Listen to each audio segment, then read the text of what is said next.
అందరికీ నమస్కారం. ముందుగా ఇప్పుడే ఇక్కడికి వచ్చిన పెద్దలు చంద్రబాబు నాయుడు గారికి, పవర్ స్టార్ పవన్ కళ్యాణ్ గారికి,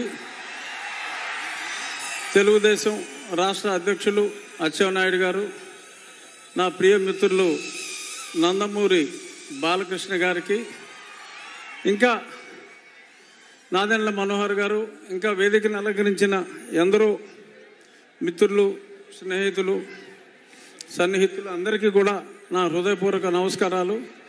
అందరికన్నా ముఖ్యంగా ఈ సభకు ఇక్కడ విచ్చేసిన తెలుగుదేశం పార్టీ కార్యకర్తలు, జనసేన పార్టీ కార్యకర్తలకి నా శుభాభినందనలు. చాలామందికి డౌటు, అసలు వీడు ఎందుకు వచ్చాడు ఇక్కడికి? తెలుగుదేశంలో లేడు, జనసేనలో లేడు, ఇంకా ఏ పార్టీలో చేరలా. మొన్నే దరిద్ర పార్టీని వదిలేశాడు. ఇక్కడికి ఎందుకు వచ్చాడు అంటే, నేను ఇంకా ఏ పార్టీలో ఇంకా చేరనప్పటికీ ఇక్కడ జరుగుతున్నది ఒక సైకాసురుణ్ణి దింపటం కోసం, ప్రజాస్వామ్యాన్ని పరిరక్షించడం కోసం ఇద్దరు గొప్ప నాయకులు తమ ఇగోలన్నీ పక్కన పెట్టి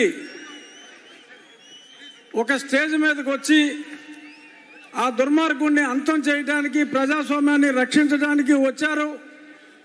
ఒక ప్రజాస్వామ్య రక్షకులు ఒక స్టేజ్ మీద ఉన్నప్పుడు వారికి అభినందనలు తెలియజేయడానికి, పైగా ఇది నా నియోజకవర్గం కాబట్టి అందుకని నేను ఇంకా ఏ పార్టీలో చేరకపోయినా ఇక్కడ ఉన్నా.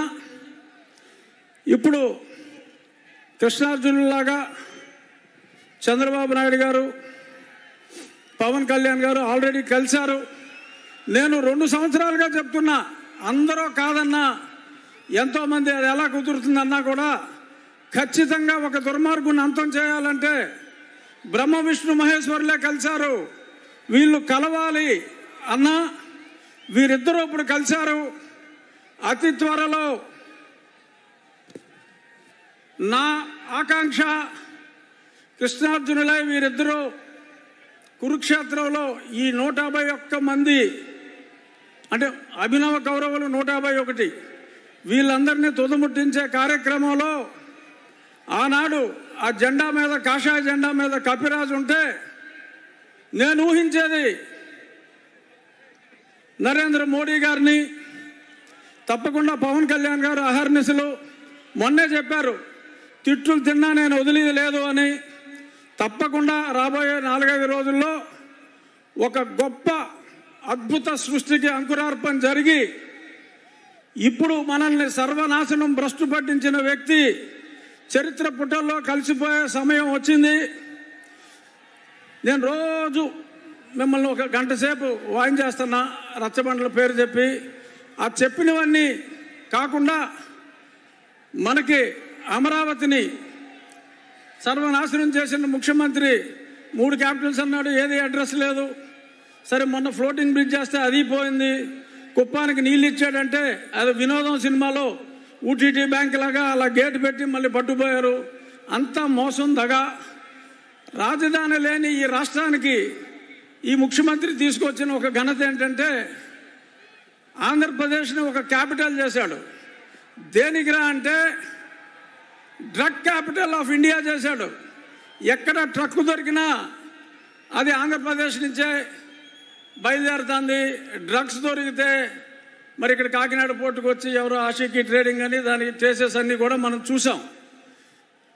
డ్రగ్ ఆంధ్రప్రదేశ్ని రాజధానిగా చేశారు తప్ప ఈయన చేసిన అభివృద్ధి ఏమాత్రం లేదు. మహిళలు తాలిబొట్లు తెగిపోతున్నాయి పటాపటా పటాపటా. ఆ చెత్త మందు తాగి 60 రూపాయల మందు 200 రూపాయలు ఇచ్చినట్టే ఇచ్చి మీ జేబులు గుల్ల చేస్తున్నాడు. చెప్పుకుంటే శతకోటి. అది ఎలాగో పెద్దలు చంద్రబాబు నాయుడు గారు, పవన్ కళ్యాణ్ గారు ఆ భూషణలన్నీ వారికే వదిలేస్తున్నా. నా రిక్వెస్ట్ ఒకటే, భేషజాలని వారిద్దరూ ఎలా అయితే భేషజాలు పక్కన పెట్టి అన్నదమ్ముల్లా కలిసిపోయారో, ఇక్కడున్న తెలుగుదేశం, జనసేన నాయకులు, కార్యకర్తలు అందరూ కూడా చిన్న చిన్న డిఫరెన్సెస్ ఉంటాయి, కానీ మనం సర్దుకుపోవాలి. ఎవరెవరయ్యో లేఖలు రాస్తూ ఉంటారు, ఆ లేఖల్ని పట్టించుకోవద్దు. వారిద్దరూ ఎంత అన్యోన్యంగా ఉన్నారో మనం అందరం కూడా, నేను తొందరలో మీ దగ్గరికి వచ్చేస్తా.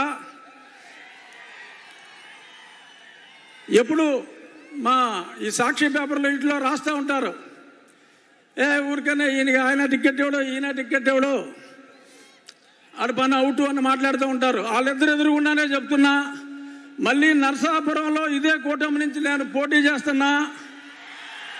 ఇంతకంటే పెద్ద సభ మళ్ళీ వారిద్దరి సమక్షంలోనే అప్పుడు నేను కండక్ట్ చేస్తా. ఇప్పుడు నేను వెనకాల ఉన్నా, అప్పుడు నేను ముందుంటా, నేను కండక్ట్ చేస్తా. ఎందుకంటే ఇప్పుడు నేను ఏ పార్టీలో లేను కాబట్టి వెనకాల ఉన్నా. చాలామంది ముందున్నారు. ఇంకా పార్టీల్లో చేరబోయినప్పటికీ మరి కొంత చొరవ తీసుకుని జై తెలుగుదేశం, జై జనసేన, జై బీజేపీ. Thank you. ఇప్పుడు పార్లమెంటు మాజీ సభ్యులు, సీనియర్ నాయకులు శ్రీ పవన్ కళ్యాణ్ గారి యొక్క విధానాలకి ఆకర్షితులై ఈ మధ్య కాలంలోనే జనసేన పార్టీలో జాయిన్ అయినటువంటి శ్రీ కొణతాల రామకృష్ణ గారిని మాట్లాడాల్సిందిగా కోరుతున్నాను.